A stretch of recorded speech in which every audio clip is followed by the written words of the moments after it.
ओम नमः शिवाय. श्री शिवमहापुराण रुद्रसंहिता पार्वती खंड अध्याय 40. शिवजींचे विवाहासाठी प्रस्थान. श्री गणेशाय नमः. ब्रह्मदेव नारदांना म्हणाले, हे मुने, कैलासावरून निघताना शिवजींनी काही गणांना तेथेच थांबण्यास सांगितले आणि नंदीश्वर इत्यादींना आपल्याबरोबर चलण्याची आज्ञा केली. त्याप्रमाणे गणेश्वर, शंखकर्ण, केकराक्ष, विकृत, विशाख, पारिजात, विकृतानन, दुंदुभ, कपाल, संदारक, कंदुक, कुंडक, विष्टक, पिप्पल, सनादक, आवेशन, कुंड, पर्वतक, चंद्रतापन, काल, कालक, महाकाल, अग्निक, अग्निमुख, आदित्यमूर्धा, घनावह, सन्नाह, कुमुद, अमोघ, कोकिल, सुमंत्र, काकपादोदर, संतानक, मधुपिंग, पूर्णभद्र, नील, चतुर्वक्त्र, करण, अहिरोमक, यज्वाक्ष, शतमन्यु, मेघमन्यु, काष्टागूढ, विरूपाक्ष, सुकेश, वृषभ, सनातन, तालकेतु, षण्मुख, चैत्र, स्वयंप्रभू, लकुलीश, लोकांतक, दीप्तात्मा, दैत्यांतक, भृंगीरिटी, देवदेव प्रिय, अशनी, भानुक आणि वीरभद्र हे सर्वजण कोट्यावधी गणांसह निघाले. भूतगण आणि प्रमथगणही निघाले. क्षेत्रपाल, भैरव आणि नंदी हेही आपल्या गणांसह निघाले. यांच्या व्यतिरिक्त आणखीही बरेच गणाधिपत्यात होते. त्या सर्वांच्या मस्तकावर जटा आणि चंद्र होता. ते नीलवर्ण कंठाचे, 3 नेत्र असलेले, सर्वांगी भस्म लावलेले, रुद्राक्षांची आभूषणे धारण केलेले, हार, कुंडले, केयूर यांनी अलंकृत आणि मादी सिद्धींनी युक्त आणि अत्यंत तेजस्वी होते.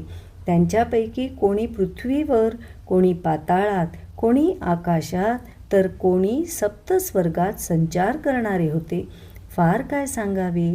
शिवजींच्या विवाहासाठी त्यांचे सर्व ठिकाणी राहणारे गण मोठ्या उत्साहाने आले होते. त्यासमयी चंडी देवी रुद्रदेवांची बहीण म्हणून तेथे आली. शत्रूंना भयकंपित करणारी ती देवी प्रेतावर आरूढ झाली होती.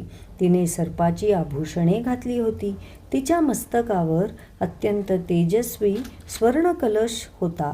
विकराळ स्वरूपाचे विविध रंगरूप असलेली कोट्यावधी भूतगण त्या वराडाची शोभा वाढवत होते.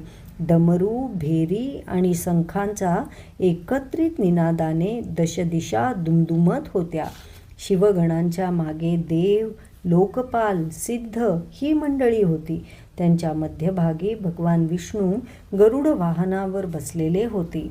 त्यांच्यावरील मोठे छत्र फारच शोभायमान दिसत होते. त्यांच्याबरोबर दिव्य आभूषणांनी विभूषित असे पार्षद होते. ते श्रीहरींवर चौऱ्या ढाळत होते. मीही माझ्या परिवारासह शोभून दिसत होतो. माझ्याबरोबर वेद, शास्त्रे, पुराणे, आगम, सनकादिक, महासिद्ध, प्रजापती आणि पुत्र हे सर्वच सहभागी झाले होते. देवराज इंद्रही नानाविध अलंकारांनी नटून थटून ऐरावतावर बसला होता. त्याच्याबरोबर देवसैन्यही होते. त्या वराडात असलेले महान ऋषी तपश्चर्येच्या तेजामुळे प्रकाशमान दिसत होते.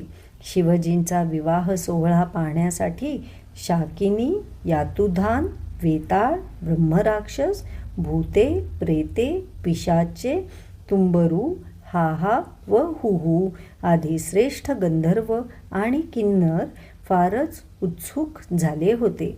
ही सर्व मंडळी वाद्ये वाजवत होती, गात होती, नाचत होती. शिवजींच्या विवाहोत्सवात भाग घेण्यासाठी गायत्री, सावित्री, लक्ष्मी, सर्व जगन्माता, देवस्त्रिया आणि देवकन्या उत्तम शृंगार करून आल्या होत्या. तू ही कीर्तन करत होतास. महानंदी हा शिवजींचे वाहन आहे. त्याची अंगकांती शुद्ध स्फटिका समान श्वेत आणि उज्ज्वल आहे. तो अतिशय देखणा आहे. वेद, शास्त्रे, सिद्ध आणि महर्षी हे त्याला धर्माचे स्वरूप मानतात. त्या श्रेष्ठ वृषभावर आरूढ होऊन अतिविशाल वराढाबरोबर हिमाद्रीच्या नगराकडे वाजत गाजत निघालेल्या शिवजींना पाहून पाहणाऱ्यांचे डोळे धन्य होत होते. त्या वऱ्हाडाचे अनुपम दृश्य आत्मिक शांती प्रदान करणारे होते. अध्याय 40 समाप्त. ओम नमः शिवाय.